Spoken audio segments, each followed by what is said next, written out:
हरे कृष्णा, राधे राधे। आप सबका स्वागत है हमारे कीसू गंगवार के चैनल में। आप सब अंत तक बने रहिए हमारे कीसू गंगवार वीडियो में।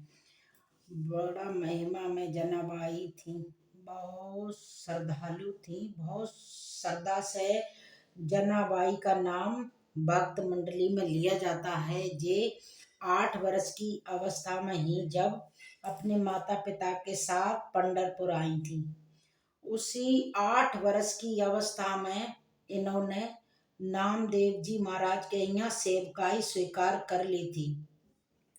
इनके माता पिता बहुत गरीब घर से थे। पिता का घर पूरा हो गया था, माता का घर शरीर पूरा हो गया था। तो उनके हृदय में एक बात आई थी, मेरा जीवन प्रभु के लिए है, तो मैं कैसे प्रभु के लिए समर्पित करूं। तो अपने जीवन को प्रभु के जीवन में समर्पित करने के लिए श्री नामदेव जी के यहाँ सेवकाई स्वीकार की थी। भक्त की सेवकाई से प्रभु इतने प्रसन्न होते हैं। हमारे हृदय में भी भरपूर श्रद्धा हो जाए तो भगवत प्राप्ति इतनी सरल है।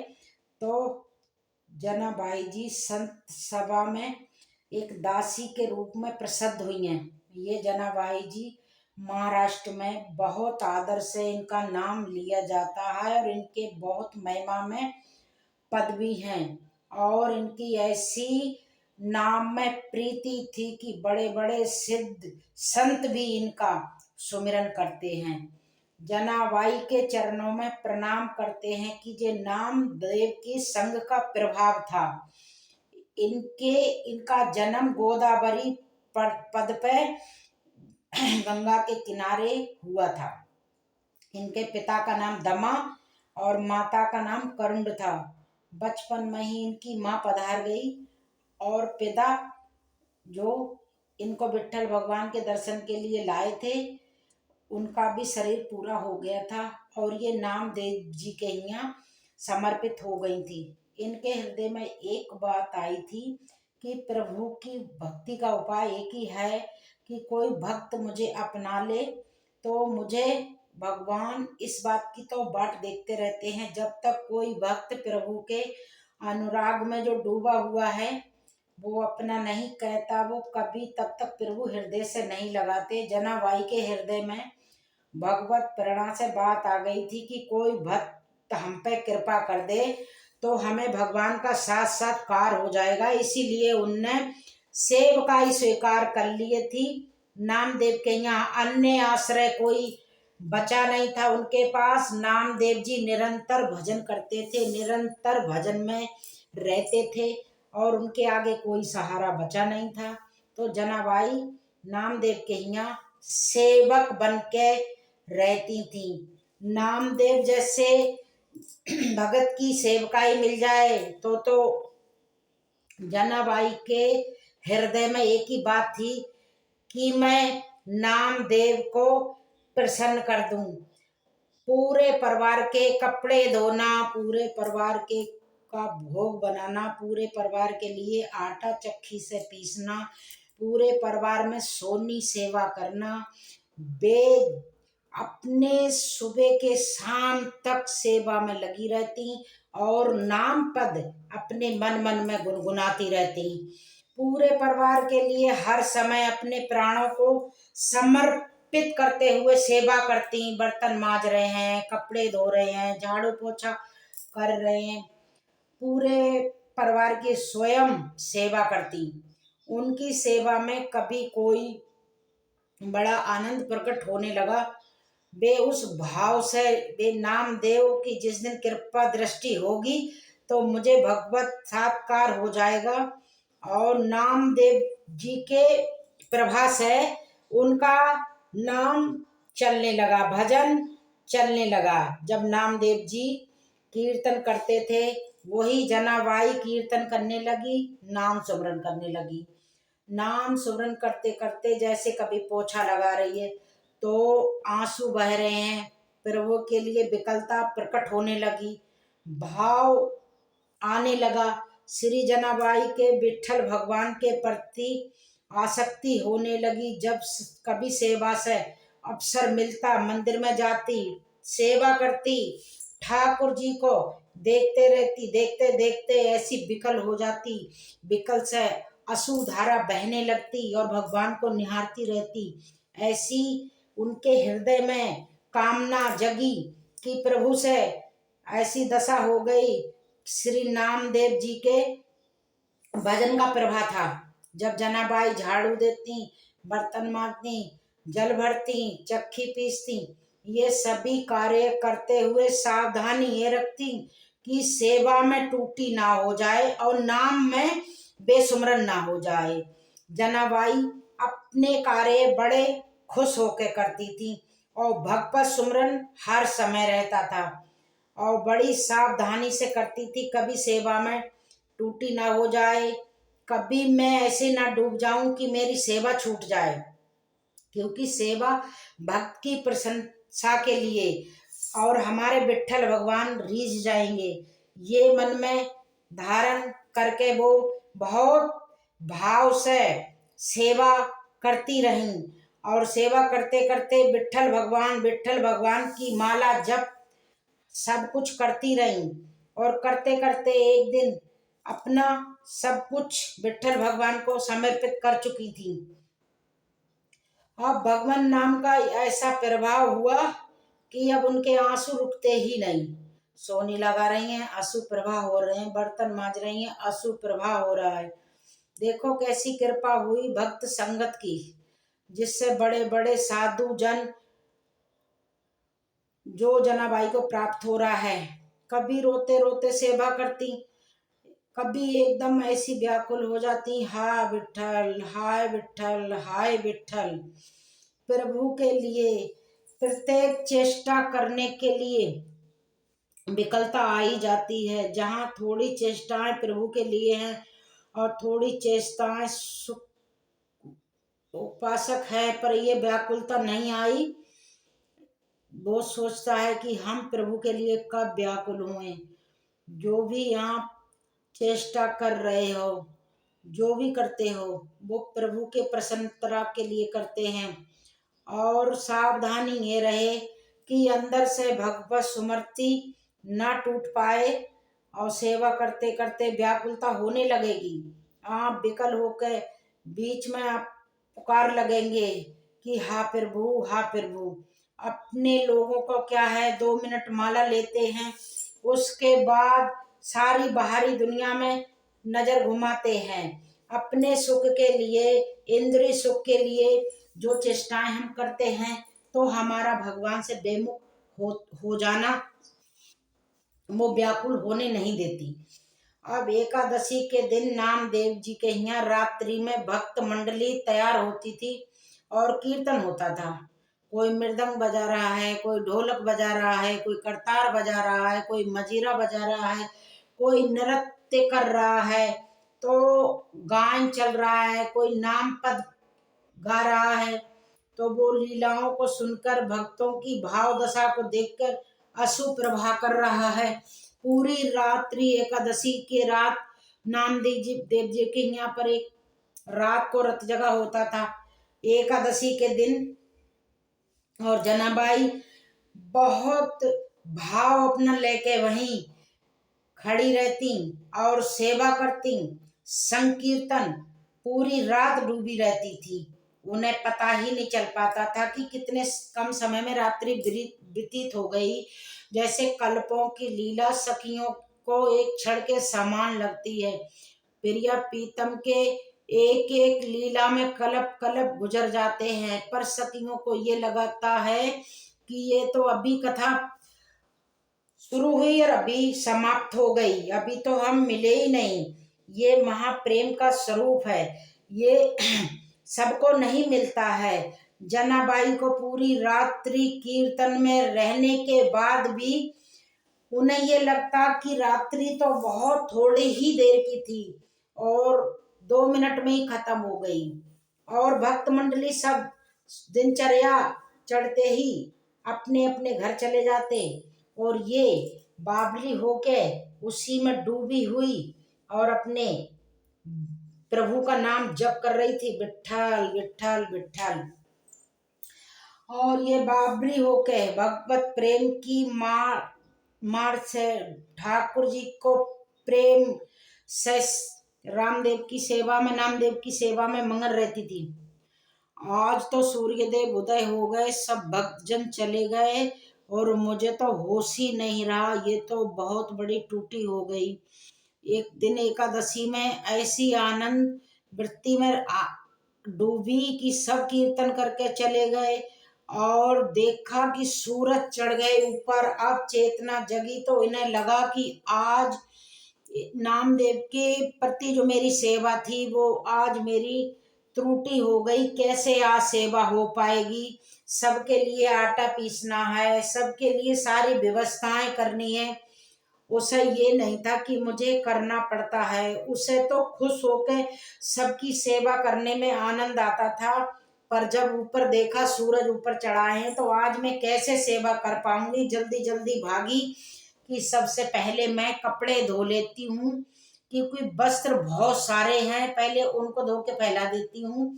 फिर जल्दी से वस्त्र लिए और वस्त्र लेके भागी। तो एकदम दिमाग में आया अभी तो बहुत सारे पात्र पड़े हैं, उनको मार्जन करना है और पानी भी भर के रखना है। अब चलते हैं, पहले वस्त्र धो के आते हैं। यूं ही चंद्रभागा नदी के पास पहुंची वस्त्र लेके। तो कई चिंताएं एक साथ। अभी तो बर्तन मांजने हैं, सुंदर जल भरना ठाकुर जी के सेवा के लिए। आज तो बहुत विलंब हो गया, आज मैं कैसे सारी सेवा कर पाऊंगी, इतना मन में सोच रही थी। इतने में देखा एक वृद्धा मैया आई और बोली, जनाब आई तू चिंता क्यों कर रही है? सुन, तू और जाके कर ले काम और मैं यहाँ तेरे कपड़े मैं धो दूंगी। तो ये मैं धो दूंगी। तो वो कहने लगी, नहीं नहीं, आप क्यों करोगी? आप तो शरीर वैसे ही बहुत वृद्ध है। सच्ची सफाई धुलाई तो हम करना जानते हैं, पूरा जीवन हो गया। जिसके वस्त्र धो दिए तो दोबारा वो धोने को नहीं होंगे। और देखो तुम तो अभी नई अवस्था है तुम्हारी, मेरा जीवन हो गया धुलते हुए। सच्ची धुलाई का कार्य हम जानते हैं। समझ नहीं पाई जनाबाई ने। जनाबाई ने कहा, मेरे स्वामी के सेवा में आज बड़ी गड़बड़ी हो गई, क्योंकि मैं ऐसी भूल में पड़ गई कि सेवा छूट गई। इतने आनंद में डूब गई। बुढ़िया ने प्रेम से कहा कि तू चिंता मत कर, जितने कपड़े तू साफ नहीं कर सकती उतने कपड़े मैं साफ कर दूंगी। जनाबाई ने कहा, मुझे अब नामदेव जी के घर भाग के जाना पड़ेगा। और भागती हुई आई और कपड़े वहीं छोड़ आई। और जो कार्य अत्यंत आवश्यक था, क्योंकि पात्र मार्जन करने थे, जल भरना था, वो करके वो वापस आई तो देखा तो बहुत प्रेम से मैया थी, सारे कपड़े धोकर सुखा दिए थे। और उन्होंने देखा कि तू चिंता मत कर, आनंद पूर्वक सेवा कर, बहुत आनंद का विषय है। देख तेरे अंदर ये चिंता चलती है, तू भक्त को सुख पहुंचाने के लिए, कि सारे के सारे कपड़े देखा जनाबाई ने कि इतने स्वच्छ कपड़े, आप जैसी उदार तो मुझे मेरे जीवन में नहीं मिली। हमारा तुम्हारा कोई परिचय नहीं, कोई स्वार्थ भावना नहीं, और आपने भैया इतने ढेर सारे कपड़े धो दिए। आप तो हमें लग रहा है कि ईश्वर स्वरूपी हो कि प्रभु स्वरूपी हो।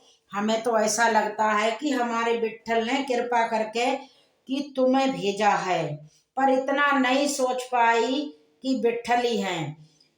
तो बोली, मैं आपका बहुत आभार मानती हूँ। तो मैया ने कहा कि इसमें आभार का की क्या बात है, मैं तो आपकी हूँ और अपनों से कोई आभार थोड़े प्रकट करते हैं। और ऐसे ही मुस्कुराते हुए वृद्धा माई चली गई और कह गई कि जब भी मेरी जरूरत लगे तो तुम मुझे याद कर लेना, मैं तुरंत उपस्थित हो जाऊंगी। जनाबाई भाव में डूब गई, क्योंकि उस वृद्धा की मुस्कान थोड़ी देर के लिए अंतर्मुख हो गई, इतना डुबा दिया उस मुस्कुराहट ने पूछो मत। फिर चेतना आई और सोचा कि मैंने तो पूछा ही नहीं कि मैया तुम कहाँ रहती हो, तुम्हारा नाम क्या है। जब तुम कह रही कि कभी कार्य पड़े तो बुला लेना, तो तुम रहती क्या हो, तुम्हारा नाम क्या है। आस पास देखा तो वृद्धा दिखाई नहीं दी, थोड़ी भाग के देखा तो भी दिखाई नहीं दी। फिर हृदय में विकलता हुई कि शरीर तो इतनी यौवन नहीं थी जो हवा की तरह भाग गई। वृद्धा माँ थी तो इतनी जल्दी कैसे चली गई? आखिर कौन हो सकती हैं जे? जनाबाई सारे कपड़े लेके घर आई और हृदय बहुत व्याकुल हो रहा था कि आखिर वो वृद्धा ही कौन और कैसा जादू कर गई अपनी मुस्कुराहट से कि मेरा चित्त बार बार उसी का चिंतन कर रहा है। जनाबाई गदगद कंठ से नामदेव जी के समीप बैठ के सारी घटना सुनाई। नामदेव जी ने तत्काल जनाबाई से कहा, अरे और कोई नहीं, विट्ठल थे, कोई दूसरा नहीं था, वो तो विट्ठल थे।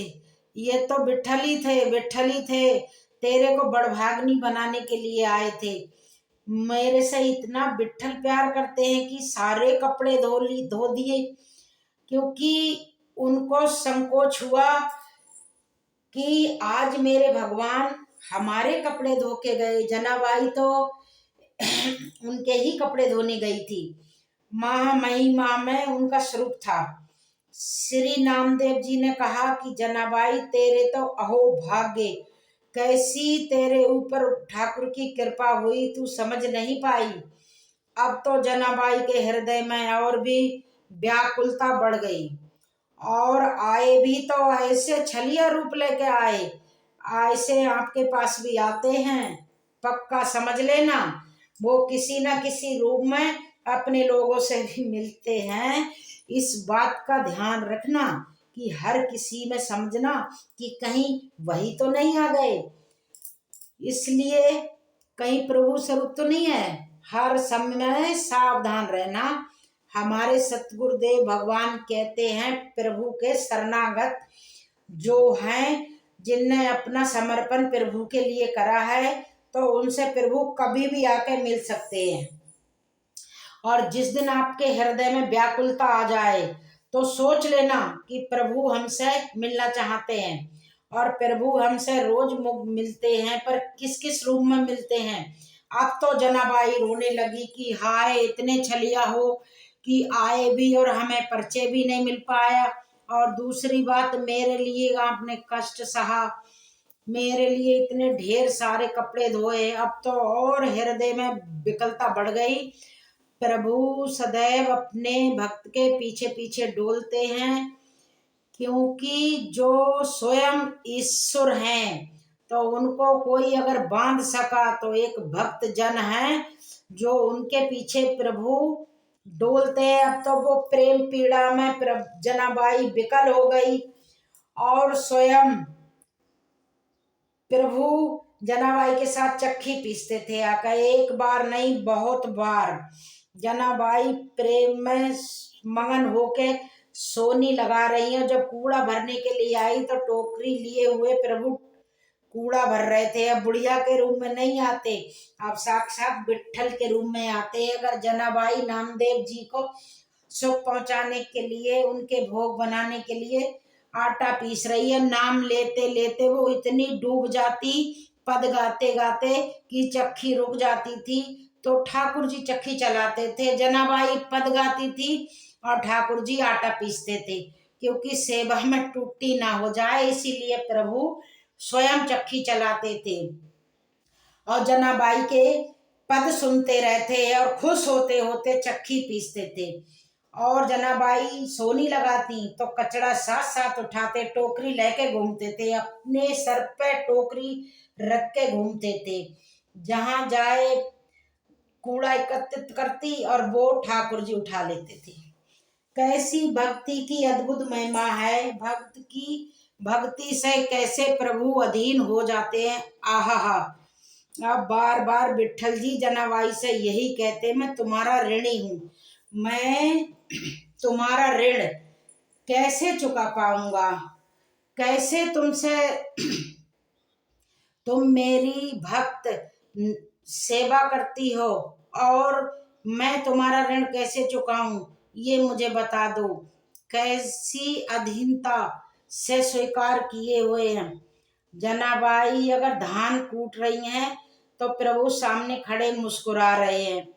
अब ऐसी सेवा अगर हमें करनी पड़े तो क्या परेशानी है। विट्ठल सामने खड़े मुस्कुरा रहे हैं और चक्की पीस रहे हैं तो वो खुद चक्की पिसवा रहे हैं। सोई लगा रही हैं तो ठाकुर जी खुद कूड़ा भर रहे हैं। ये कैसे हुआ? ये हुआ भक्त की आराधना से, नामदेव जी की कृपा से। जब मैं नामदेव जी की दासी बनी तो उनकी सेवा की, तो मैंने यही सोचा था कि मात्र एक मेरा विट्ठल है, और सारी चेष्टा विट्ठल के लिए करी थी कि मेरा विट्ठल मुझे मिल जाएगा, मैं नामदेव की सेवा करूंगी, मैं दासी बन के रहूंगी। तो प्रभु मेरे पीछे पीछे आ गए थे, सिर्फ नामदेव की दास्ता की वजह से। श्री विट्ठल भगवान के गले का जो बहुत कीमती महंगा हीरों से जड़ित आभूषण थे गरीबा के, तो वो चोरी हो गया था। और मंदिर में जनाबाई जाती थी सेवा हेतु, तो ऐसी कुछ लीला बनी कि सबको संदेह हो गया कि वहां जनाबाई आती हैं, और कोई नई जनाबाई वो हार ले गई। जो ग्रीवा का आभूषण है वो चोरी कर लिया। अब तो ये बात फैलने लगी कि ऐसी लीलाएं होती हैं भक्तों के जीवन में। जनाबाई को ये सब वहां के जन कलंकित करने लगे कि बंती तो बहुत भक्ता है, और देखो ठाकुर जी का गरीबा का हार आभूषण रतन वो ले गई। जनाबाई को जब सबने पूछा कि तुमने वो हार चुराया है, तो जनाबाई बोली नहीं, मेरे तो प्राण धन श्री विट्ठल भगवान हैं, वो भगवान ही मेरे हैं, तो मैं हार क्यों चुराऊंगी, वही मेरे हैं, तो हार चुराने की क्या जरूरत है। तो जब भक्त की भावना को तो कोई भक्त ही समझ सकता है, तब उन्होंने कहा मैं शपथ खा के कहती हूँ कि मैंने ये रतन का आभूषण नहीं चुराया है, पर प्रभु की ही ऐसी लीला थी, किसी ने जनाबाई की बात पर विश्वास नहीं किया, और बात राजा तक पहुंची, और ये बात इतनी जोर कसी कि राजा को निर्णय करना पड़ा कि जनाबाई को सूली पर चढ़ा दिया, क्योंकि इसने रतन का ठाकुर जी का हार चुराया है। और अब चंद्रभागा नदी के तट पर सूली की व्यवस्था की गई, और जनाबाई जी जाई को ले गए। हर वक्त के जीवन में कठिनाई आती हैं, अगर आपका यश होगा, जयमाला पड़ेगी, तो साथ में ये भी व्यवस्था होगी। ये व्यवस्था होती है, सब भक्तों के लिए होती है, आप तैयार रहना इस सेवा के लिए भी। कई दिन हो गए माधव बाबा ने ना तो स्नान किया, ना कुटिया से बाहर निकले, और ना भिक्षा मांगी, और कई दिन से भजन कर रहे थे, ना भूख थी ना प्यास थी, सिर्फ भजन में मगन थे। और 5 दिन से 4 दिन से वो भजन कर रहे थे, आंख भी नहीं खोली थी, तो भगवान को नहीं रहा गया तो कोई भजन में विघ्न ना पड़े, इसीलिए पीट करके दरवाजे की तरफ और भजन कर रहे थे। पीछे से ठाकुर जी ने कहा बाबा ये भोग की थाल रखी है, ये प्रसाद पालो, तो उन्होंने कहा रख दो, जब भजन पूरा हो जाएगा तो पा लेंगे, तो फिर थाल ले जाना। अब उनने विचार किया कि ठाकुर जी ने प्रसाद भेजा है, तो हमने तो किसी से मंगाया नहीं था, तो भगवान ने भेजा है, तो लाओ प्रसाद पा लें। और प्रसाद पा के समुद्र से थाल धो के और कुटिया के पास थाल रख दिया, तो हुआ हल्ला मच गया कि ठाकुर जी की थाल खो गई। तो किसी ने कहा कि वो तो मानव जी की कुटिया के बाहर रखी है थाल।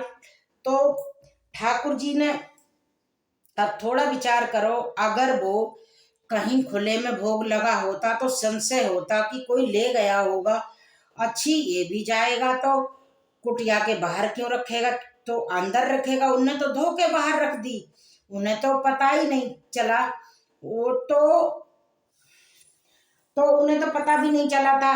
अगर वो 56 भोग भी पवाते हैं तो बाहर से थप्पड़ भी खिलवाते हैं, इसीलिए सारे भक्त तैयार रहें कि बड़े लीला बिहारी हैं। अब सूली की सजा घोषित कर दी गई जनाबाई की। अब ये बात सुन के भक्तों को लगेगा कि ठाकुर जी की सेवा करते हैं सोनी, है ना, भगवान साथ साथ चलते हैं, तो ऐसा क्यों करवा रहे हैं।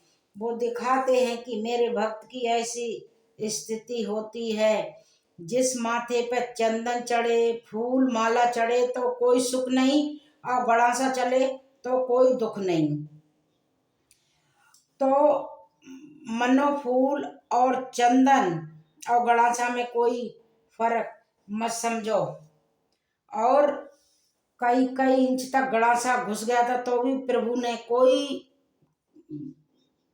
और सूली पर चढ़ाने के लिए बांध करके हाथ ले गए थे चंद्रभागा नदी के तट पे।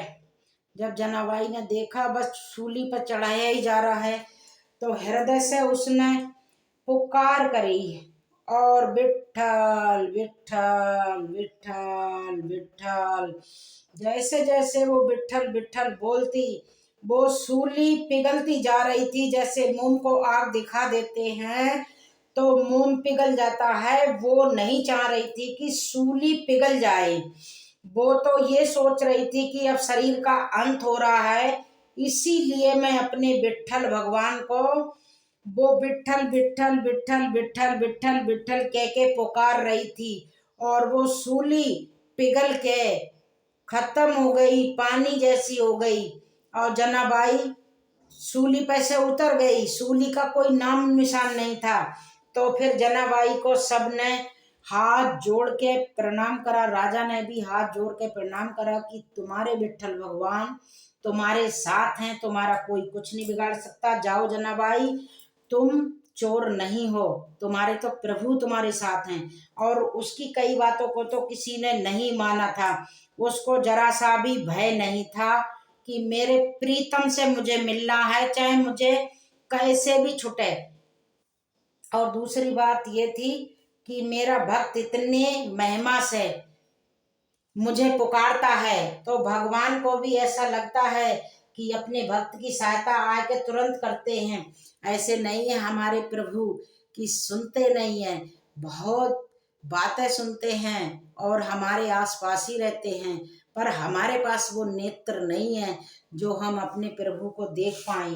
प्रभु तो हमारा अच्छा कर्म भी और भजन भी सब देख रहे हैं। किसी टाइम हम अच्छा कर रहे हैं तो भी हमारे साथ है, बुरा कर रहे हैं तो भी हमारे साथ है। हमारे भगवान ने तो हमको, जब हमने भगवान को समर्पित कर दिया कि हे प्रभु तुमसे अलावा हमारा कोई इस दुनिया में नहीं है, जहाँ आंख बंद करूंगी वहीं प्रभु मिलेंगे, तो प्रभु हकीकत में मिल जाएंगे।